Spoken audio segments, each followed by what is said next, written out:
오늘 우리에게 주신 하나님의 말씀은 어제에 이어서 요한복음 3장 19절에서 21절까지, 요한복음 3장 19절에서 21절까지만 교독하고 마지막 합작을 합독합니다. 그 정죄는 이것이니 곧 빛이 세상에 왔으되 사람들이 자기 행위가 악함으로 빛보다 어둠을 더 사랑한 것이니라. 악을 행하는 자마다 빛을 미워하여 빛으로 오지 아니하나니 이는 그 행위가 드러날까 하며 다 함께요. 진리를 따르는 자는 빛으로 오나니 이는 그 행위가 하나님 안에서 행하는 것임을 나타내려 함이라 하시니라. 아멘. 오늘 또 실시간 유튜브를 통해서 기도의 향연 속에 새벽에 올 깨우는 우리 성도님들 모두에게 여호와 샬롬 하나님의 평강과 풍성한 은혜를 축복합니다. 오늘 본문을 시작하면서 그 정죄는 이것이니 곧 빛이 세상에 왔으되 사람들이 자기 행위가 악함으로 빛보다 더 어둠을 더 사랑한 것이니라. 오늘 본문의 배경은 유대인의 지도자였던 니고데모가 한밤중에 사람의 눈을 피해서 예수님께 나와서 천국 소망, 하나님의 나라, 즉 중생의 길이 무엇인지를 질문하고 있었습니다. 그 해답은 사람이 거듭나지 아니하고는 하나님 나라를 볼 수 없다는 것인데, 그 거듭남의 4차원의 영성, 왜 자꾸 제가 이런 설명을 거듭해서 드리냐면 아주 귀에 못이 박히도록 이렇게 들어도 살면서 잊어버리고 삽니다. 눈에 보이는 것만 위시하지, 눈에 보이지 않는 여호와 하나님, 눈에는 안 보이지만 내 옆에 있다 해서 여호와 하나님, 눈에는 안 보이지만 곁에 있는 성령 하나님. 그래서 그 1차원, 2차원이 눈에 보이는 세계, 즉 1차로 어머니 뱃속에 있을 때, 2차로 태어나서 육신의 장막을 입고 이제까지 걸어온 길. 그래서 우리 연수가 70이요 강건하면 80이라도 그 연수의 자랑은 수고와 슬픔뿐이요 신속히 가니 우리가 날아가나이다. 우리가 날아서 여기까지 온 거라 이겼습니다. 그렇지만 눈에 보이지 않는 3차원, 4차원, 또 보이지 않는 3차원은 거듭남의 세계예요. 주님의 보혈에 힘입어 거듭남의 힘이요, 바로 물로 씻음같이 모든 죄를 세례를 예표하며 세례를 받는 것과 똑같이 거듭남의 영성으로, 그 다음에 4차원은 어떻습니까? 마지막 때에 산자와 죽은 자를 심판하러 오시는데 그때 영생과 영볼로, 죽으면 끝나는 게 아니고 영볼로 간다 이것입니다. 4차원 나눠지는데 여기에 따른 구원의 비밀이 있습니다. 그 비밀의 말씀이 나는 포도나무. 그래서 강단에마다 옛날에는 포도나무, 포도 송이가 쭉 강단에 새겨져 있는데 나는 포도나무요 너희는 가지라. 나를 떠나서는 너희가 내 안에 거하고 내 말이 너희 안에 가면 무엇이든지 구하라 하십니다. 그러면 이루어지지 않고, 예수 그리스도 안에서 보이사 성령 하나님의 역사하심으로 말미암아, 그러나 여전히 이 지상에는 빛과 어둠이 공존합니다. 함께 있다는 것이 아니겠습니까? 이처럼 영적 공존 속에 빛과 어둠의 세계로 분별되는데, 이를 요한복음 1장 9절에서는 참 빛 곧 세상에 와서 각 사람에게 비추는 빛이 있었나니 세상이 그를 알지 못하더라. 지금도 마찬가지가 아닙니까? 여기 예수님을 가리켜서 참빛이라고 표현하고 있습니다. 그래서 우리가 읽은 후반 19절 후반절에 자기 행위가 악함으로 빛보다 더 어둠을 사랑한 것이니라.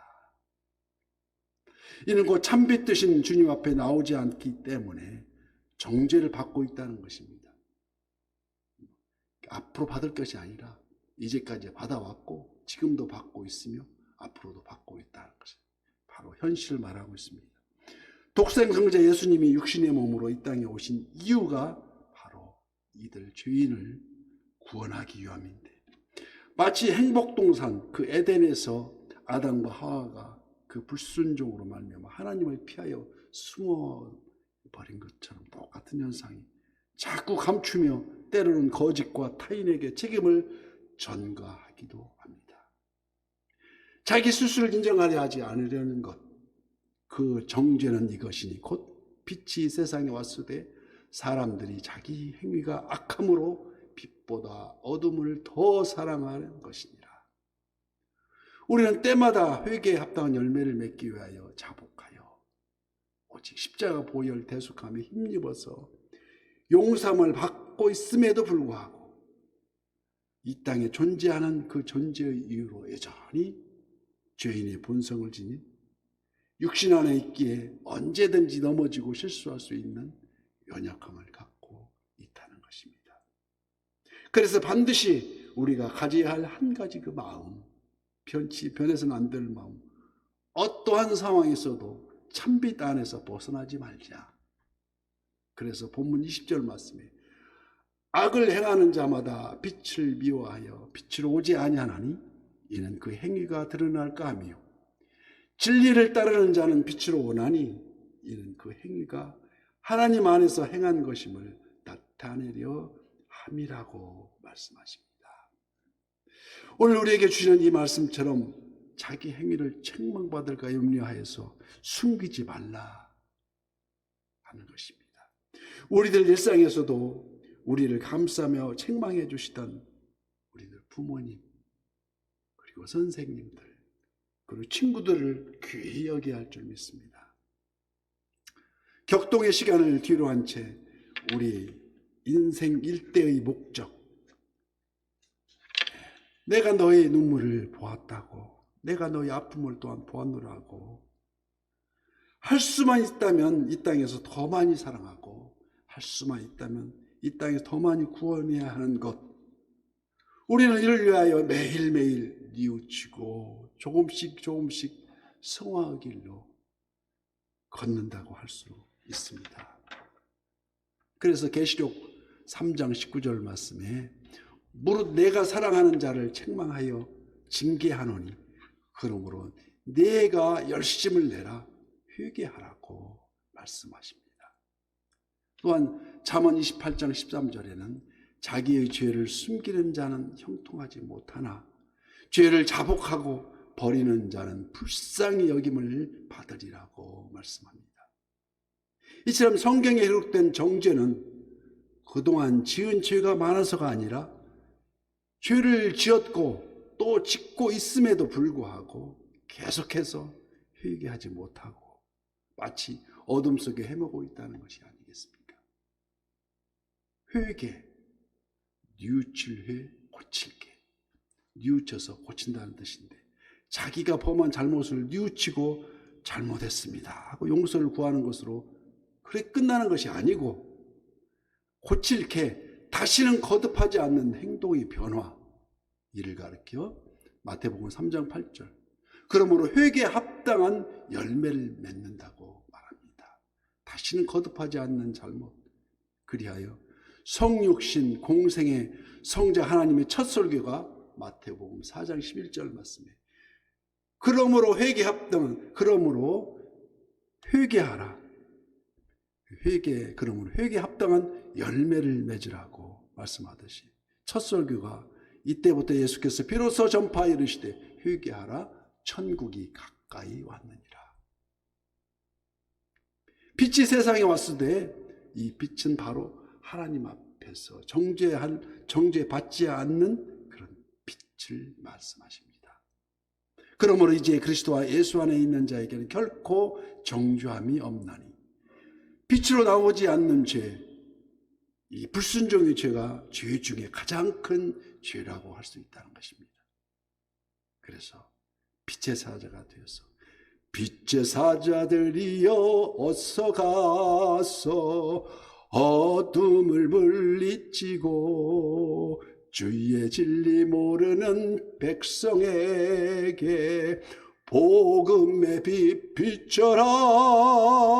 모든 생태계에도 빛을 보지 못하면 어둠 속에 멸망하고 맙니다.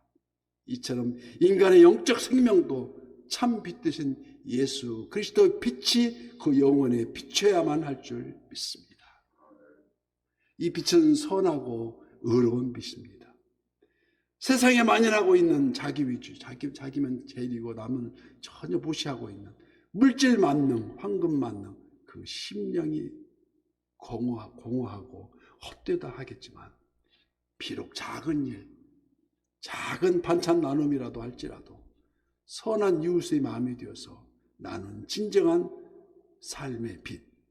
이 빛은 진정 여호와 샬롬 평안의 빛입니다. 어둠에 갇힌 자는 불안과 공포에 쫓기어서 그 절망의 그림자가 사라지게 되고 요한복음 14장 27절 평안을 너희에게 끼치노니 곧 나의 평안을 너희에게 주노라. 내가 너희에게 주는 것은 세상이 주는 것과 같지 아니하니라. 너희는 마음에 근심하지도 말고 두려워하지도 말라고 말씀하십니다. 이 빛 안에서 진리를 쫓는 자들만이 우리가 계시록 21장 23절 말씀 그 성은 해나 달의 비침이 쓸데없으니 이런 하나님의 영광이 비치고 어린 양이 그 등불이 되심이라고 분명히 말씀하고 계십니다. 뇌성마비 불편한 몸으로 태어나서 가장 고초 끝에 중생의 길을 걸으면서 이 신구약 성경을 수없이 통독한 송명희 시인의 간증을 들은 적이 있습니다. 그의 시에서 이렇게 노래합니다. 어둠이 없다면 빛의 밝음도 느낄 수 없으리라. 나는 오직 어둠과 빛을 주관하시는 영원하신 하나님만 섬기리라고 고백합니다. 온갖 장애의 고통에서도 밝은 빛의 감사를 찾으면서 오늘도 수많은 복음성가의 가사가 되어서 지금도 주님을 노래하고 있습니다.